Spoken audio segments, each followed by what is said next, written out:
Mitchell is crying, is it Mitchell? Better take him out, that's it. Better take him out because in meditation he'll disturb. Is he not alright?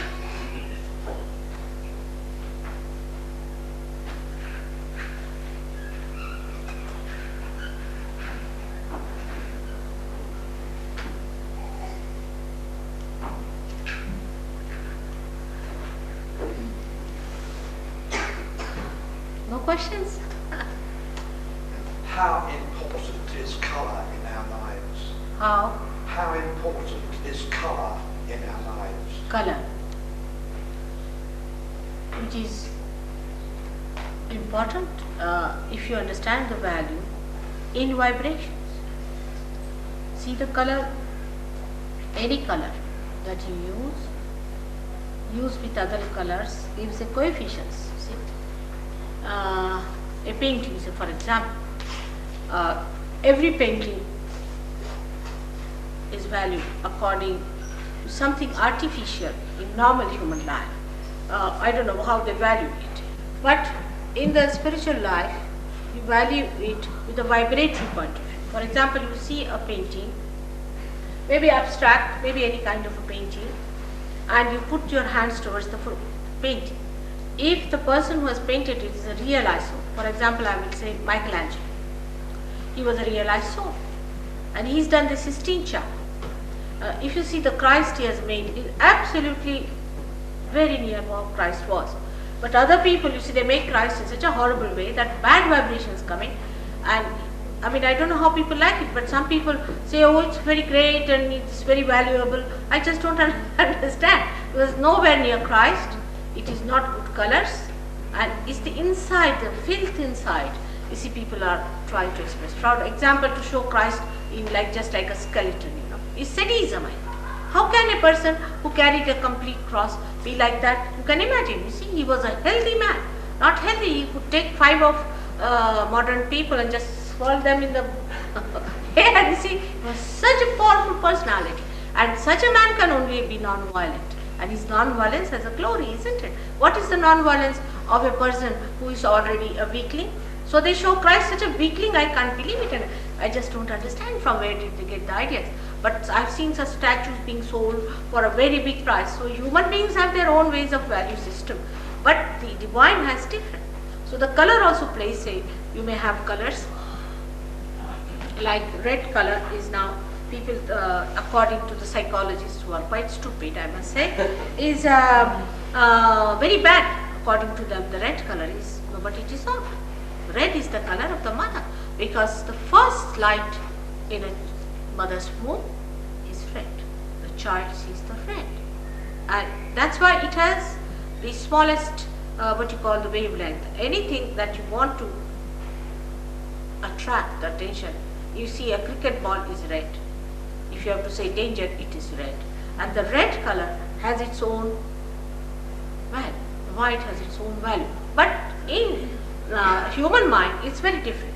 You see, they have their own nouns and forms and things, like you see, they have got, now you must eat with, say, fork and knives. Now the fork and knives must be kept like this. If you don't keep like that, then you are not elite.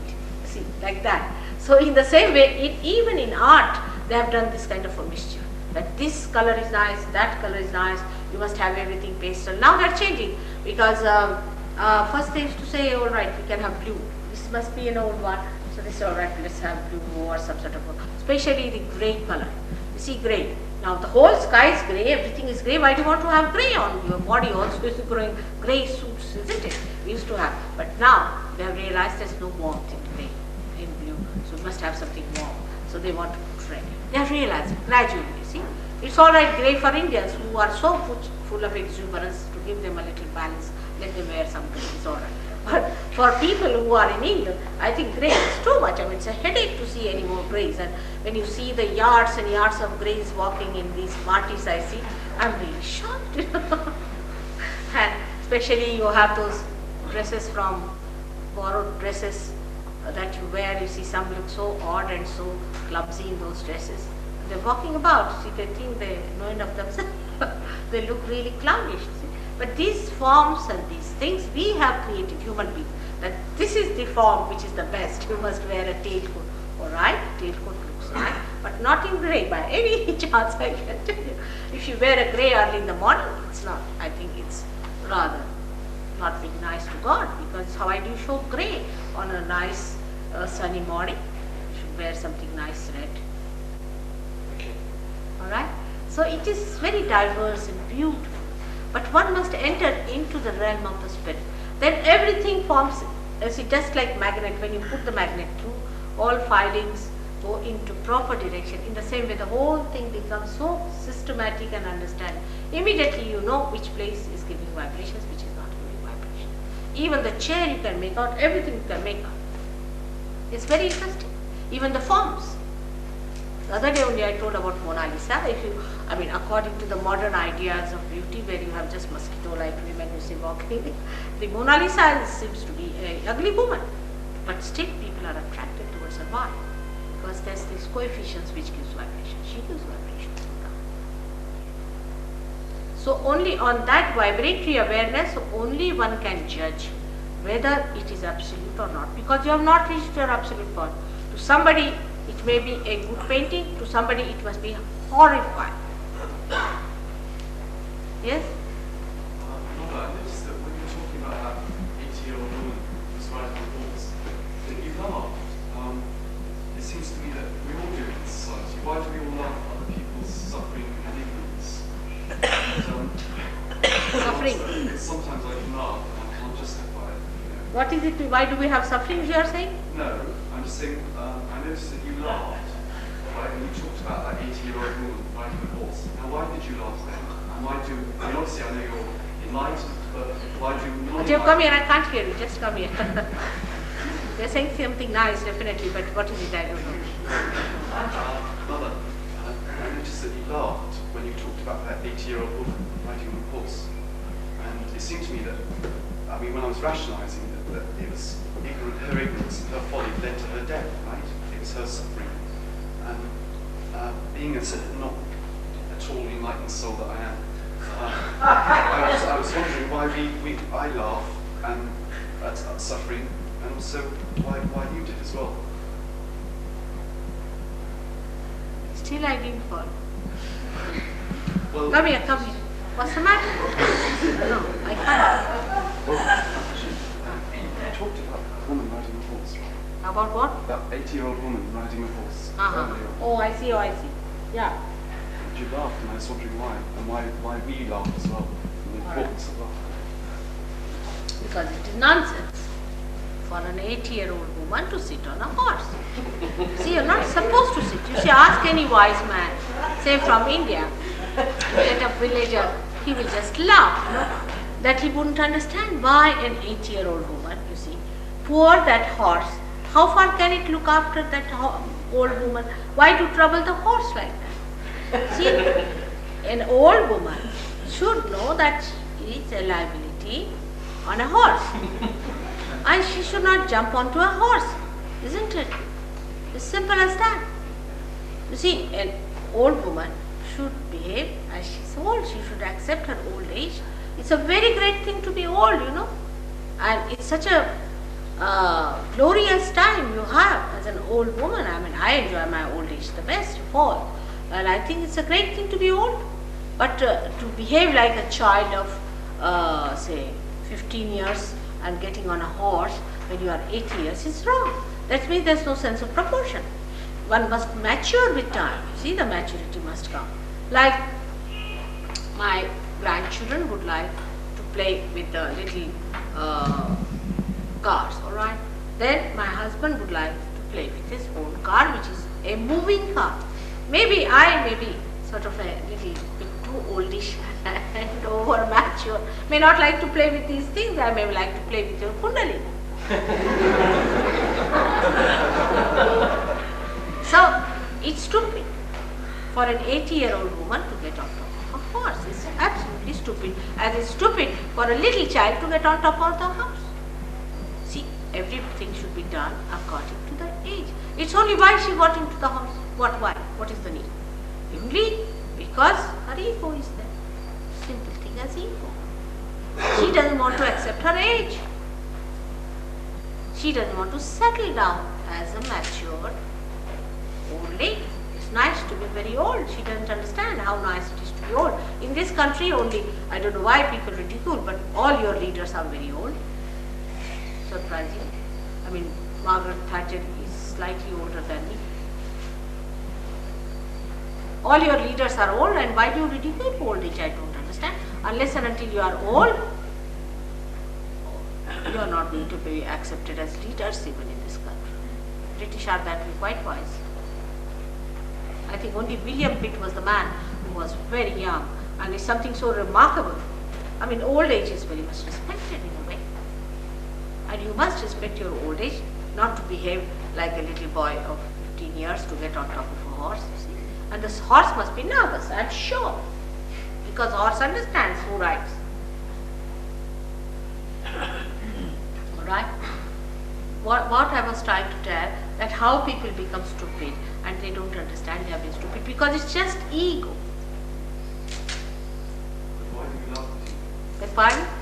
Excuse me, why do you laugh at ego? Laugh on stupidity, what do you do? I mean, you can only laugh at people who are stupid. We can only laugh, isn't it? What else can we do? They are stupid, startlingly stupid. Because, you see, this woman could have taken to Saj Yoga, she could have got cured, she could have been alright, she could have helped people. Instead of that, she's spending her time in going on a horse. Now, she's done it that long time back. Why is she doing even now?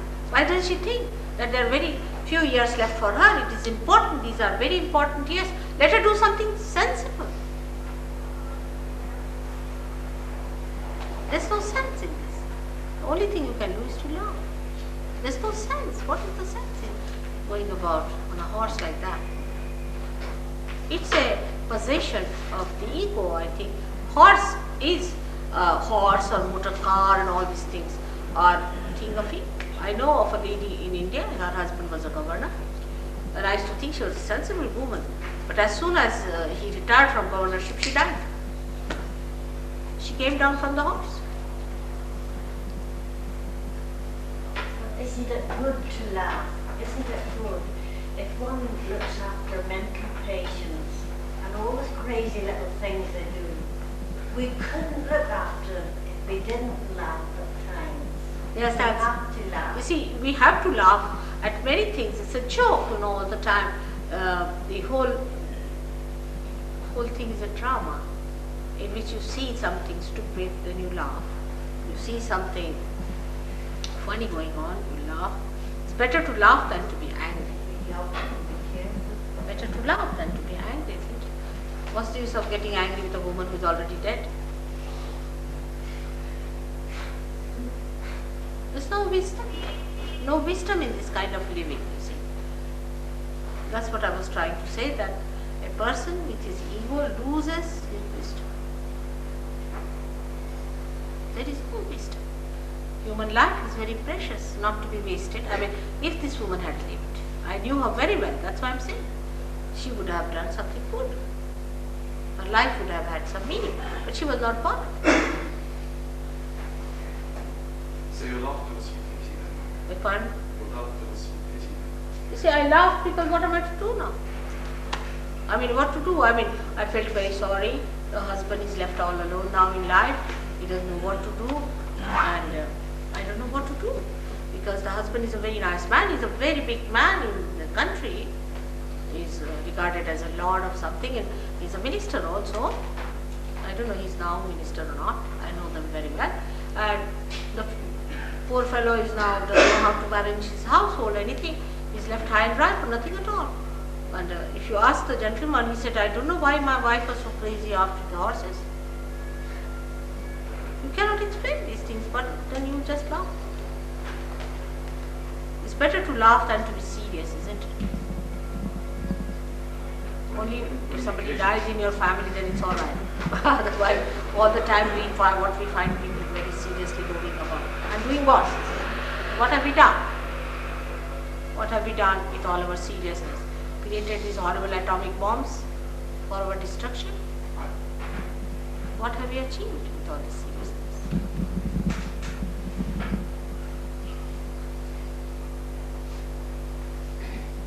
We must laugh when one must laugh, and really enjoy the play of divine. It's beautiful. When you'll open out more, you'll laugh much more.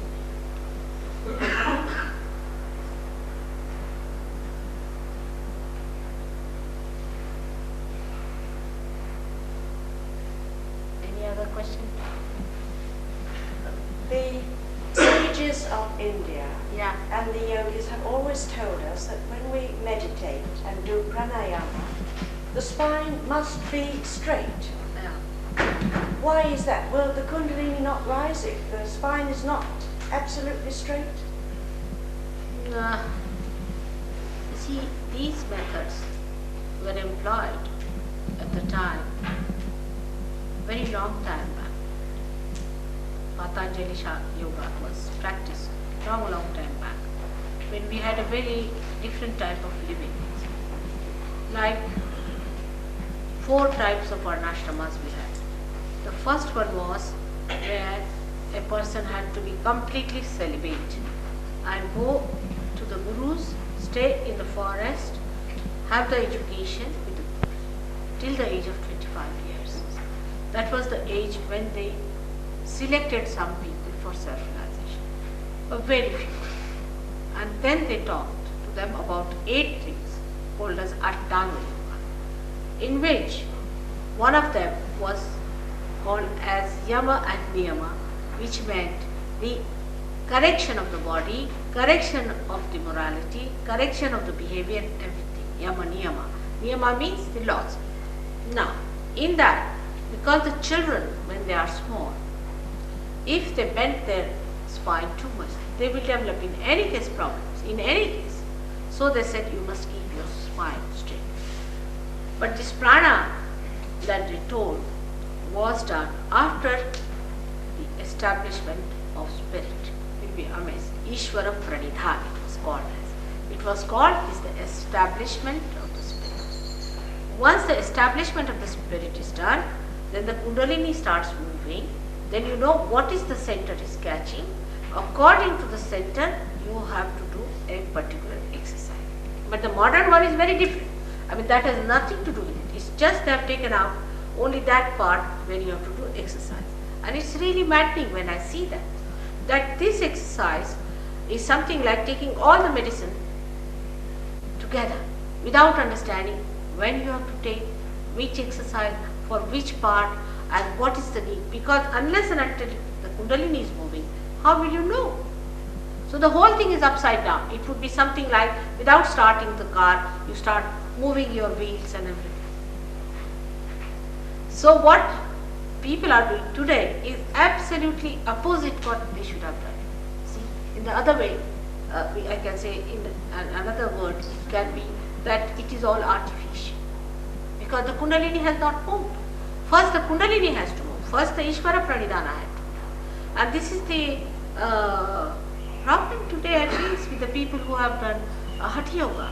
Because I find their heart in a problem. Though they are seekers, they are doing it for seeking, no doubt. But the problem is, it is very, very partial thing they are doing.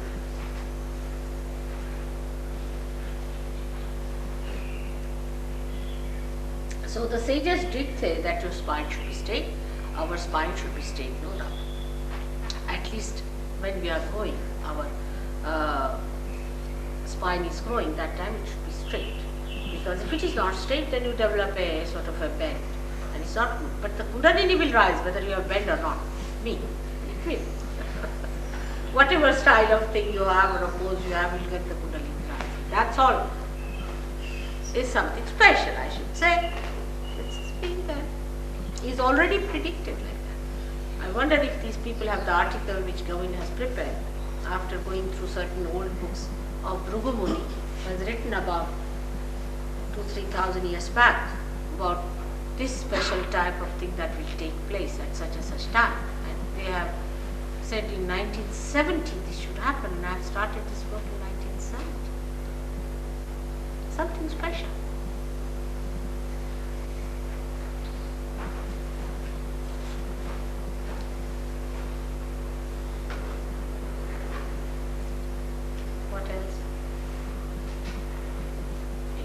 Your Holiness, you stressed on divine power.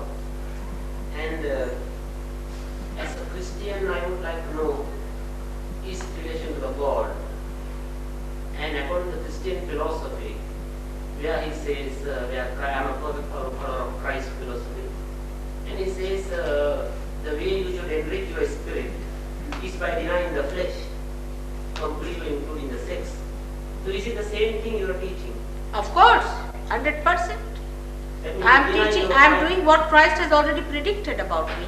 That means you deny all your five senses, including flesh. What? Completely. Deny what? Your five senses, your desires. No, I didn't say that. Then I what do you didn't mean by saying denying the flesh? No, I didn't deny. Yes. No, nothing of denial. What Christ has said, you are to be born again. Yes. Now the philosophy is what save us. Because what they have made out of Christ is something I can't understand. Because they are not seeing that they are not becoming the Spirit. Are they? They are not. Are they doing it? The philosophy is a different point altogether. You can make anything out of a philosophy. But what Christ has precisely said is that you have to become the Spirit. He said that your hands will speak. What about that? Your hands will speak after this. You see, what Christ has said is going to happen, not what these people are telling you. What have they achieved? Say, your forefather might be a Christian, or they might be all Christians. What have they achieved? Nothing. Today the churches are selling in this country. Why? Because they have not been able to give the answer. I am here to give the answer. I am here to prove Christ. I am here to prove all that is written in the Bible. When also he said a comforter is going to come and you are going to achieve it, by which you will know my Father forever. What is that? They are not going to recognize me, these philosophical people, they are not. They will deny. He said, you will be calling me Christ, and I won't recognize you. These are the people. These are nothing but money-making propositions.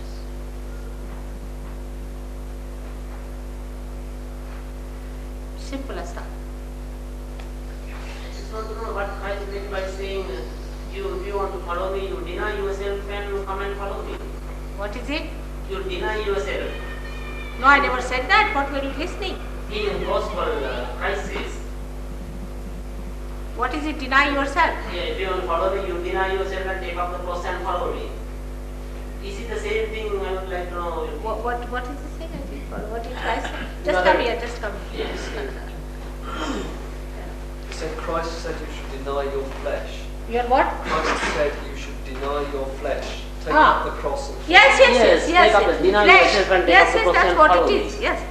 I would like to know, is it the same thing you are teaching? Of course, all that. My child, it is what he taught and what he promised. Everything. I just like to know, how do you just deny yourself? You do not deny. Actually, what happens? You become the Spirit. See, when you become the Spirit, you Yes. start seeing your body, your flesh outside. Yes, I understand. Alright? Yes. Let's say you are in the water. Then you are afraid of the water. You Yes. are in the water. But if you are taken in the boat, can you not see the water? No. But you are away from it. That's how. It happens. It's a happening. It's a happening again. Alright? What Christ taught, that's what I'm exactly doing. But not these churches. Take it wrong. I'm sorry to say this. In other words, self-denial. It's not self-denial, it's a happening. It's happening. You become a spirit and you start seeing yourself as a third person. Alright? It's a new thing that happens in your awareness, where you become seeing yourself as a third person. You just do not do it rationally. I deny myself, all that you do not do. It happens to your awareness, by which you start seeing yourself away from yourself. Then this body, all these things are not so important. What is No. important is the spiritual joy. That should happen. That's the real baptism. Actually, you feel that coming up here and breaking it through. Actual baptism takes place. You see the whole force coming up and pulsating here and breaking this part is the actual baptism. It's not like somebody just putting your hand there artificially, now you are baptized. It's not like that. It's an actual thing that should happen. That's the real actual thing. Alright? As it is said, the cold breeze, cold wind of the Holy Spirit. You really feel the cold wind of the Holy Spirit coming out of your head. Really feel it. Alright? All Okay, these do you things are to believe- be proved. Do you believe in redemption as well? Of course, this is due to redemption only. Due to redemption. Yes. Of course, that's all right. But for that you don't have to confess anything to me. Nothing No. is to be confessed. Nothing. It just happens. Alright? Oh, Yes, such a I am just saying. May God bless you.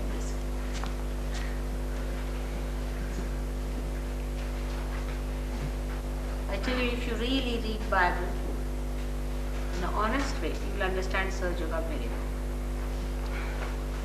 You must reread it after realization. You'll be amazed how many truths have been covered by these so-called philosophies. It's really very sad what they have done to Christ. I sometimes feel it is the second crucifixion of Christ.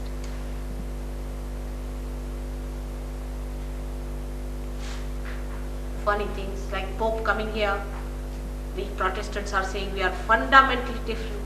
I mean, how can they be Christians? I mean, Christ is their fundamental or not? How can Christ be two different things? To my mind, I just don't understand these people quarreling like this. Why it is happening? Because they don't believe in their own self, nor in Christ, in reality. They believe in creating dogmas, differences, hatred, all this. How can you do it in the name of God? How can you? It's done in every religion, no doubt. It's not only the Christians who are experts, everyone has done it. Jews are another sect. We have Jews here, we have Christians here, we have Hindus and Muslims. See, when they, after realization, they see what harm has been done in the name of God.